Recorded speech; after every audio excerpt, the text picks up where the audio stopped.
ዳኒ እኔ ይኸውልህ አንተን አገኛለሁ ብዬ አይደለም የመጣሁት ብቻዬን ነኝ ስላለች ነው የመጣሁት። አይሚ ግን የምር ያን ያህል የሚያስከፋ ነገር ከአፍ ይወጣል? ዳኒ አይደለም የምር እኔ ጭምር የምርሽ ነው። አይሚ እኔ ደነገጥኩኝ። አይሚ እንደዚህ አይነት ጸባይ ከችብሽ አላውቅም። የምር በል በእናትህ እስኪ አንዴ ላውራ። ኧረ ሱሲ በእናትሽ ነገር አታባብሽ በእናትሽ። እኔ እኮ ትናንት ነው የምታውቀኝ እሷን እኮ ማለት ነው እንዴ 2 አመት ከዛም በላይ ቆይታችኋል አይደል? ጨርሰናል ከሷ ጋር። ገኝ ፍቅር ቀልድ ነው ላንተ ቀልድ ነው? እንደዚህ በአጭር ጊዜ ውስጥ ለኔ ያለ ስሜት እንዴ ህይወታቸውን እንውጣ። አንተም የራስህን ህይወት ከሷ ጋር ጨርሰናል አለ ዳኒ። እንደ ዘበት እንደ ቀላል ማለት ነው። ፍቅር ለካ እንደዚህ እንደ ጉንፋን ያዝ ለቀቅ የሚያደርግ መሆኑን እኮ አላውቅም ነበረ። ሰላም ሰላም፣ እንዴት ናችሁ? ውድና የተከበራችሁ በመላው ዓለም የምትገኙ ኢትዮጵያውያን እንዲሁም ኤርትራውያን የቻናሌ ቤተሰቦች እንዴት ናችሁ? ደህና ናችሁ? ያለውን እግዚአብሔር ይመስገን ደህና ነኝ። በያላችሁበት ሰላም ፍቅር ጤና እመኝላችኋለሁ። ፈጣሪ አምላክ ሀገራችንን ሰላም እንዲያደርግልን ህዝባችን እንዲጠብቅልን ሁላችንን በየሃይማኖታችን እንጸልይ እያልኩኝ ቪዲዮውን ስትጀምሩ እንደተለመደው ላይክ፣ ሼር፣ ሰብስክራይብ በማድረግ ሰብስክራይብ ስታደርጉ ደምቁታን በመጫን ቤተሰብ ትሆኑ ዘንድ በአክብሮት እየጋበዝኩ የተሰማችሁን ሀሳብ አስተያየት በኮሜንት እንድትሰጡኝ እያልኩኝ እንግዲህ ሰሞኑን ያው አልመጣሁም ነበረ በትኩስ በአዳዲሱ እየመጣሁኝ ማለት ነው።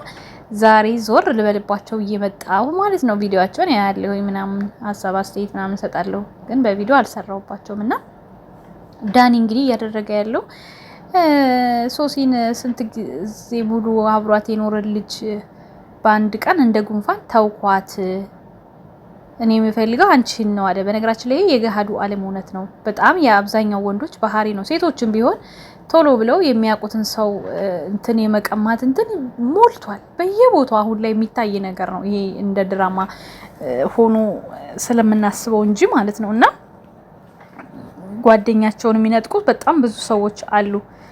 እንኳን ጓደኛቸውን 1 ቀን 2 ቀን እንኳን የምታውቁትን ሰው በዚህ መልክ ማሰብ ተገቢ አይደለም። በሃይማኖትም ደረጃ በራሳችሁ ማስተሳሰብ ማለት ነው። እና ያው እሱ ጋር የሆነ ያለው ነገር አሁን ይሄ ነው። በቃ ሃይማኖቱን ትታችሁት በአስተሳሰብ ደረጃ ራሱ ሳምንት ባልሞላ ጊዜ ውስጥ እንግዲህ አፍቅሬሻለሁ ሃይሚ ላንቺ ቦታ አለኝ እያለ የሚያወራ ሰው ነው ማለት ነው ዳኒ። እና ለሁለታችሁም እንደ በቃ አንተ ለሁለቱም አትገባም፣ በቃ እንኳን ለሃይሚ ለሶሲም አትገባም እያሉ ነው አሁን አብዛኞቹ። ደግሞ ይሄ ባህሪ ያለው ሰው እውነት ነው። ምክንያቱም እኛም ሴት ልጆች ነን፣ በማንም አንፈርድም። ግን እዚህ ጋር እየሆነ ያለው ነገር ግን ትክክል አይደለም። በቃ ለሃይሚም ሆነ ለሶሲ የሚሆን ሰው አይደለም ይሄ ሰው።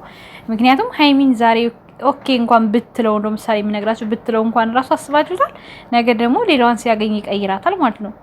ሰው ደግሞ ቲሸርት አይደለም ዝም ብሎ እንዳገኙ አይቀያየርም። ማሰብ ማስተዋል ይጠይቃል። ህይወታችሁን ወደፊት አብራችሁ የምትመሩት ሰው እንኳን አይደለም እንደዚህ በ1 ቀን በ2 ቀን የምትወስኑት ውሳኔ አይደለም።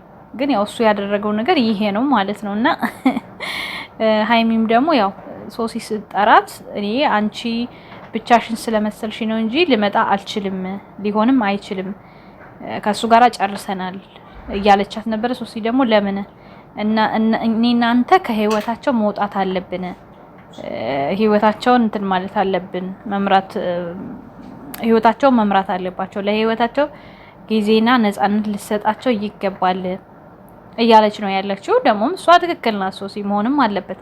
እነሱ ቢያንስ አብረው ባይሆኑ እንኳን ራሱ እነዚህኞቹ ሃይሚና ብሩኬን ለማለየትም ሆነ ምንም ለማድረግ የሚያደርገውን ነገር ማቆም አለበት። ይሄ ህይወት መበጥበጥ ነው እንጂ የተያዘው እንትን አይደለም። በርግጥ እንደ ድራማው ነው እያወራቸው ያለሁት። ሁሉም የራሱ አስተሳሰብ፣ ሁሉም የራሱ እንትን አለው፣ መንገድ አለው።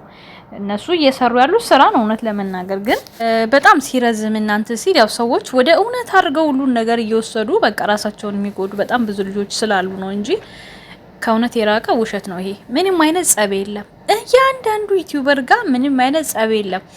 ሪል የተጣሉ አሉ። በዝርዝር ከሌ ባልላቸው ማለት ተጣልተው ተለያይተው የቀሩ ሰዎች አሉ። ግን በዚህ መልክ እንደዚህ አይደለም። በነ ሃይሚ በነ ብሩኬ በነ ውብዬ በነ አብርሽና ሩታ በእነሱ ዙሪያ አንድም የተጣላ ሰው የለም። አንድም ማለት ነው። በቃ እኔ እንደ እህት ራሳችሁን የምትጎዱ ልጆች እንድትመለሱ ስለምፈልግ ነው ይሄን የምነግራችሁ። ምንም አይነት ጸብ የለም። የሚሄዱት በአንድ መኪና ነው፣ የሚመለሱት በአንድ መኪና ነው፣ የሚበሉት አንድ ብፌ ነው፣ የሚገኙት አንድ ቦታ ነው። አንዱ ለአንዱ ካሜራማን ነው። ሲገቡ ይሄን አስተካክሉ ይባባላሉ። ከዛ ደግሞ በአንዴ 2-3 ቪዲዮ ነው የሚሰራው ልብስ ተቀይሮ ዞር ተብሎ ምናምን ማለት ነው። ምንም አይነት ጸብ የለም ምንም አይነት ማለት ነው። ልታምኑበት የሚገባው ነገር። ለማንኛውም እውነት አድርጋችሁ ያመናችሁ ግን ራሳችሁን ባትጎዱ ደስ ይለኛል። ቪዲዮን እያያችሁ እንደውም ማለት ነው በቃ በደንብ ራሳችሁን እንትን ማለት አለባችሁ ከዚህ በኋላ ብዬ ነው ማስበው። አንድ ሆናችሁ እናንተ እነሱን ማሸነፍ በቃ የእነሱ እድገት ከሆነ የምትፈልጉ ዝም ብላችሁ ቪዲዮን እያያችሁ መውጣት፣ አለመጣላት፣ እርስ በርሳችሁ ጭራሽ መጣላት የለባችሁም በፍጹም ማለት ነው። እኛ እንዳሆችን ሰብስክራይብ አርጉን፣ ይልቅ ሼር አርጉን፣ ይለፍልን እንዴ ምንድን ነው?